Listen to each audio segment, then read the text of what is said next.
Hello everyone, সবাই কেমন আছো? আশা করি সবাই খুব ভালো আছো, সুস্থ আছো। তো আজকের ভিডিওটা শুরুই হচ্ছে আকাশ থেকে। কারণ আকাশেই থাকে আমাদের স্বয়ং সৃষ্টিকর্তা সূর্যদেব। আর আকাশের দিকে তাকালে জানো তো আমার মনটা একদম ভালো হয়ে যায়। মনের মধ্যে যত কষ্ট দুঃখ সব যেন বিলীন হয়ে যায়। তো যাই হোক, আজকে তোমাদেরকে দেখাবো আমার বাপের বাড়িতে কাজবাজ চলছে, কারণ ঘর করা হচ্ছে। তো এখানে জানো তো প্রথমে একটা দুটো ঘরওয়ালা টালির বাড়ি ছিল। তো সেই বাড়িটা ভেঙে ভাঙা হচ্ছিল যখন, তখন সবাই বলছে এরা বোধহয় পাগল হয়ে গেছে, এত ভালো ঘর কেউ ভাঙে, নতুন ঘর করবে ভালো কথা, পিছন থেকে করুক বা সামনে থেকে করুক। তা আমরা তখন কিছু বলিনি, কারণ আমাদের ইচ্ছে ছিল খুব সুন্দর ডিজাইন করে রাস্তার সামনাসামনি একটু ভালো করে মোটামুটি ছোট্টখাটোর উপরে একটু সুন্দর করে ঘর বানানোর। তাই জন্যেই আমরা সেই দিন ওই সিদ্ধান্তটা নিয়েছিলাম। কিন্তু বিশ্বাস করো, যে ঘরে ছোটোবেলা থেকে আমরা মানুষ হয়েছি সেই ঘরটা ভাঙতে গেলে খুব কষ্টই লেগেছিল। তারপরেও কিছু কিছু ভালো জিনিস পেতে গেলে কিছু কিছু স্মৃতি বা কিছু কিছু কষ্ট পেতে হয়। তো যাই হোক, আর এই ঘরটা হতে হতে অনেক বাধা বিপত্তিও গেছে। ঘরটা যখন ভাঙা হয় তারপরে আমার মা খুব অসুস্থ হয়ে গেছিলো। মা তো ছোটোবেলা থেকে অসুস্থ, কিন্তু ঘর ভাঙার সময় খুব অসুস্থ হয়ে গেছিলো।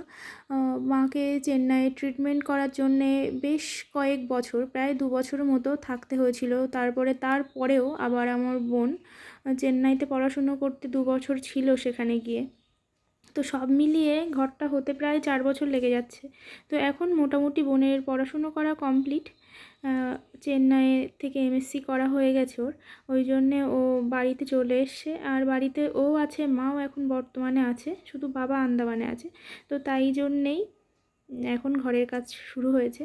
তো আমিও বেশ কয়েকদিন যেতে পারছি না বাড়িতে। তো বোনকে বললাম একটু ভিডিও করে পাঠা না, দেখি কী অবস্থা। তাই বোনই ভিডিও করে পাঠিয়েছিল তোমাদের সাথে। আমিও দেখছি, তোমরাও দেখছো। আমি এখনও দেখিনি, যখন পাথর বসিয়েছিল তখন দেখেছিলাম, কিন্তু বিট টিটগুলো যেগুলো দিয়েছে সেগুলো সেভাবে আমার দেখা হয়নি, এই এখনই দেখছি। আর ফল সিলিংয়ের জন্য জিনিসপত্র চলে এসেছে, কিন্তু পুরোটা কমপ্লিট হয়নি কাজ। আর এখনও বেশ কিছু কাজ কিছু কিছু জায়গায় বাকি আছে। পাইপলাইনের কিছু জিনিসপত্র কিনতে বাকি আছে, যেমন বাথরুমের কিছু জিনিসপত্র, তারপরে ট্যাঙ্ক, এইসব। আর এই যে আমাদের বাইরের থামটা এরকম করা হয়েছে। আর এখন যে সিঁড়িটা তোমরা দেখবে, এই সিঁড়িটা আমাদের সিঁড়িতে এই ডিজাইনটা সিঁড়িতে করার ইচ্ছা আছে।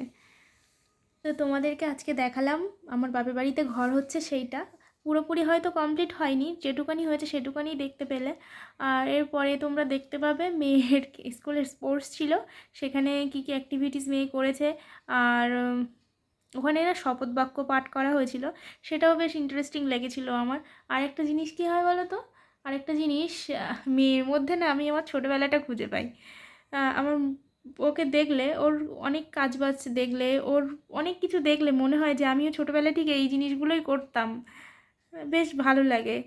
এই বড় হয়েও যে ছোটোবেলার জিনিসগুলো আমরা দেখতে পাচ্ছি আমাদের ছেলে মেয়েদের মাঝখানে, এটা কিন্তু ভীষণ বড় একটা পাওনা।